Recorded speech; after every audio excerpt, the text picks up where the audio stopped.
ఒక మనిషి తప్పు చేసినప్పుడు, బాగా వినండి, ఒక మనిషి తప్పు చేసినప్పుడు అతన్ని నిందించండి, కఠినపరచబడతాడు. కఠినపరచబడతాడు.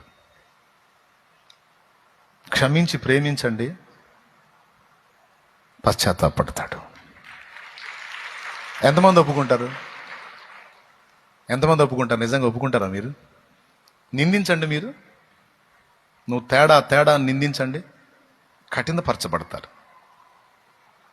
నేను తేడా అంటే ఇంక తేడా చేయని వాళ్ళు ఎవరున్నారు? అందరు తేడానే అని ఇంకా కఠినపరచబడి దుర్మార్గంగా మారిపోతారు.